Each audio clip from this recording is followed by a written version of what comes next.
পিতলের উপর খোদাই করে বানানো হচ্ছে রুলিবালা। অনবরত ভেসে আসছে হাতুড়ি পেটানোর শব্দ।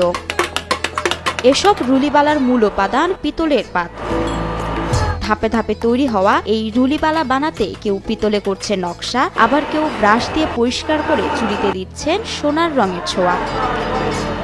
পিতলের বালাতে বিভিন্ন নকশার ডাইস দিয়ে তৈরি করা হয় রুলিবালা। এর ওপর এক ধরনের কেমিক্যাল দিলে হুবহু সোনার রং ধারণ করে। পাকা চোখ না হলে আসল নকল চেনা দেয়। মাঝারি মেশিন পত্র বসালাম এখানে, প্রতিদিন ৩০০-৩৫০ বালা একদম ফুল কমপ্লিট করতাম। দেখা যাচ্ছে যে না, দিন যাচ্ছে শুধু চাহিদাটা বাড়তেছে কিন্তু কমতেছে না। নওগাঁর রানীনগর উপজেলার খটেশ্বর রংসিঙ্গা গ্রাম। এই গ্রামেই এমদাদুল হক গড়ে তুলেছেন রুলিবালার কারখানা। কারখানাটির নাম রেখেছেন এমদাদ বালাঘর। প্রথমে নিজের সহধর্মিনীকে শিখেই শুরু করেন এই কারখানার যাত্রা। আমার মিসেস রে শেখাবো এটা আগে, যেহেতু আর মিসেস তার হাত ধরে শিখাইতে পারবে, ওটা আমার মিসেস রে প্রশিক্ষণ দেওয়া, আমি নিজে নিজে ঘরের মধ্যে। এই ব্যবসা শুরুর আগে বিভিন্ন জায়গায় ঘুরে ঘুরে শিখেছেন রুলিবালা বানানোর কলা কৌশল। এটা আমি একজনকে আমি ধরলাম যে আমাকে এই কাজটা শিখাইতে হবে। শুধু টাকা, কেউ ৫০,০০০, কেউ ২০,০০০, কেউ ৩০,০০০ টাকা নিয়ে এই কাজগুলো শিখাইছে আমার। ২০১৩ সালে নাটোর, সৈয়দপুর ও পার্বতীপুর সহ বেশ কয়েকটি জেলায় প্রায় ৬ মাস রুলিবালা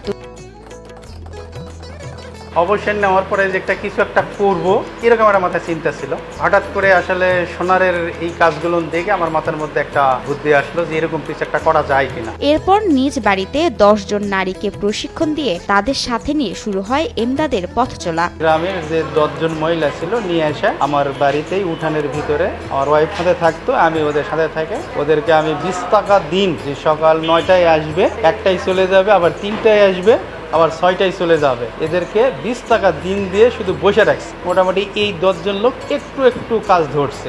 ১০ জোড়া বালা নিয়ে নওগাঁ শহরে গিয়ে ভাগ্যের চাকা বদলে যায় এমদাদুল হকের। ১০ জোড়া বালা নিয়ে আমি নওগাঁ শহরে গেলাম। ঘুরতে ঘুরতে একজন বলেছে, ভাই আপনার ব্যাগেতে কি? তাই বললাম ব্যাগেতে এই জিনিসটা। তখন ও দেখার পরে করছে, আপনি এটা কোথায় তৈরি করছেন? তাই বললাম এরকম ব্যাপার, আমি মেয়ে দিয়ে তৈরি করে নিচ্ছি। উনি খুব আগ্রহ হয়ে মোটামুটি ওই বালাগুলো আমার কাছ থেকে নিয়ে নিল এবং ভালো দামে নিয়ে নিল। ছোট পরিসরে শুরু হলেও বর্তমানে দক্ষ হয়ে ওঠা ৫০০ জনের বিরাট কর্মী বাহিনী রয়েছে এমদাদুলের। বর্তমানে ৪১৫ জন কর্মচারী এখানে আছে।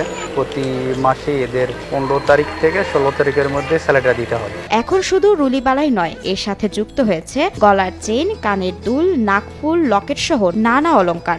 এটা স্টার্টিং ছিল আমার এইভাবে যে আমি হয়তো ১ জোড়া ২ জোড়া করে করবো, করে আমার রিজেকের ব্যবস্থা করবো, যে হয়তো ৫০০-৬০০ টাকা কামাই করবো। হঠাৎ করে করতে করতে এক সময় যে আসলে মাথার মধ্যে আসলো, আচ্ছা এটাতে আমি শিল্প আকারে নিতে পারি। রং ছাড়া রুলিবালা বাজারে বিক্রি হয় ১৫০ থেকে ১৬০ টাকায় এবং রং সহ বিক্রি হয় ২৫০ থেকে ৩০০ টাকা জোড়া। জোড়া ভেদে ৭০ থেকে ৮০ টাকা করে মজুরি দেওয়া হয় এমদাদুলের কারখানার কর্মীদের। এখানে কাজ করে মাসে ৪ থেকে ২৫,০০০ টাকা রোজগার করেন স্থানীয়রা।